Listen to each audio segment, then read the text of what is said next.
பகல்காம் தாக்குதலில் ஈடுபட்டு பயங்கரவாதிகளுடைய புகைப்படங்கள் வெளியிடப்பட்டிருக்கக்கூடிய காட்சிகளை நாம் அண்மை செய்தியாய் பார்த்து வருகிறோம். சற்று நேரத்திற்கு முன் பயங்கரவாதிகளுடைய தோற்றம் குறித்தான ஓவியம் வெளியிடப்பட்ட நிலையில் தற்போது பயங்கரவாதிகளுடைய புகைப்படம் வெளியாகியிருக்கிறது. ஜம்மு காஷ்மீர் மாநிலம் பகல்காமில் நடைபெற்ற பயங்கரவாத தாக்குதலில் ஈடுபட்ட பயங்கரவாதிகளுடைய புகைப்படங்கள் தற்போது வெளியிடப்பட்ட காட்சிகளை நாம் தற்போது பார்த்து வருகிறோம்.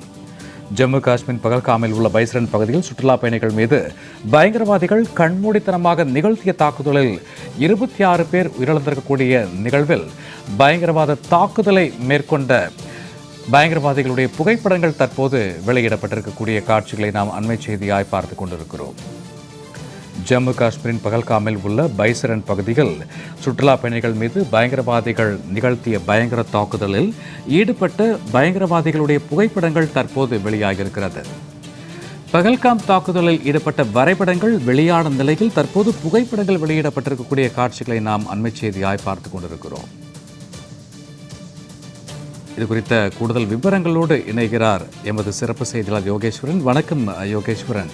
சற்று நேரத்திற்கு முன்னர் பயங்கரவாதிகளுடைய வரைபடங்கள் வெளியான நிலையில் தற்போது புகைப்படங்களே வெளியிடப்பட்டிருக்கிறது. இது குறித்தான விவரங்கள் யோகேஸ்வரன். சூர்யா, நம்ம அந்த வரைபடத்து அந்த செய்தியை நம்ம வெளியிடும் போது அதுல நம்ம சில தகவல்களை பதிவு செஞ்சிருந்தோம். இந்த நேற்று நடந்த பயங்கரவாதிகள் நடத்திய அந்த துப்பாக்கி சூட்ல பயங்கரவாதிகளை பார்த்த சுற்றுலா பயணிகள் கொடுத்த தகவலின் அடிப்படையில ஜம்மு காஷ்மீர் போலீசார் அந்த பென்சில் வரைபடத்தை வரைஞ்சாங்க. ஆனா இப்ப இந்த வரைபடத்தை ஒப்பிட்டு ஏற்கனவே அவங்க கிட்ட இருக்கக்கூடிய பழைய டேட்டாஸ் அடிப்படையில பயங்கரவாதிகளுடைய புகைப்படங்களோடு ஒப்பிட்டு சரிபார்க்கக்கூடிய பணிகள் நடந்துட்டு இருக்கு அப்படின்ற தகவல்களை நம்ம முன்பே பதிவு செஞ்சிருந்தோம் இல்லையா? அந்த அடிப்படையில தான் இப்ப பயங்கரவாதிகளுடைய புகைப்படங்கள், அந்த 4 பேருடைய புகைப்படங்கள் அப்படின்றத சந்தேகிக்கப்படக்கூடிய அந்த புகைப்படம் என்பது வெளியாகி இருக்குது. அதை நம்ம ஒரு பக்கம் திரையில பார்க்க முடியும். அந்த சந்தேகிக்கப்படக்கூடிய 4 பயங்கரவாதிகளுடைய புகைப்படங்கள், அதுல ஒருவருடைய படம் என்பது ஏற்கனவே அந்த பென்சில் டிராயிங்கா, அந்த பென்சில்ல வரையப்பட்ட புகைப்படத்தோடு ஒப்பிடக்கூடிய அந்த வேறுபாட்டை நம்ம பார்க்க முடியுது. கிட்டத்தட்ட அவருடைய தோற்றத்தை போலதான் அப்ப அந்த சுற்றுலா பயணிகள் பார்த்த முகமும் இந்த புகைப்படத்துல இருக்கக்கூடிய முகமும் ஒரே முகம்தான் அப்படின்றத நம்ம இந்த 2 புகைப்படங்கள் மூலமாக தெரிந்து கொள்ள முடிகிறது.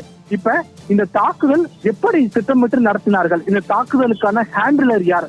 ஒவ்வொரு தீவிரவாத தாக்குதலுக்கு பின்புமே ஒரு ஹேண்ட்லர் இருப்பாங்க. அவங்க தான் திட்டமிட்டு இந்த மாதிரி செயல்படுத்தணும், இந்த இடத்துல செயல்படுத்தணும் அப்படின்ற திட்டமிடல்கள் நடக்கும். இந்த திட்டமிடல் எங்க நடந்தது? பகல்காமில் இருக்கக்கூடிய இந்த பைசரன் புல்வெளி அப்படின்றது இந்திய பாகிஸ்தான் எல்லையான எல்ஓசியில இருந்து கிட்டத்தட்ட 40 கிலோமீட்டர் தூரம் இருக்கு.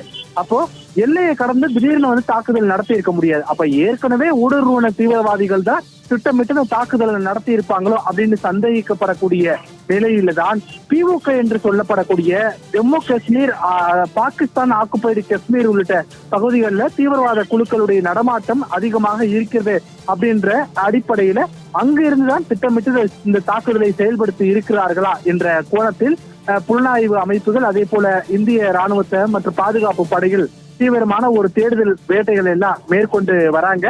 இந்த நிலையில தான் சுற்றுலா பயணிகள் கொடுத்த தகவலின் அடிப்படையில பென்சில் வரைபடம் வரையப்பட்டு அந்த வரைபடத்தை ஜம்மு காஷ்மீர் போலீசார் மற்றும் இந்திய உளவுத்துறையிடம் இருக்கக்கூடிய முந்தைய டேட்டாஸ் அடிப்படையில சோதனை செய்ததுல இந்த புகைப்படங்கள் எல்லாம் இவர்கள் ஒப்பிடப்படுகிறார்கள் அப்படின்ற சந்தேகிக்கப்படக்கூடிய நபர்களுடைய அந்த 4 பயங்கரவாதிகளுடைய புகைப்படங்கள் என்பது வெளியாகிருக்குது.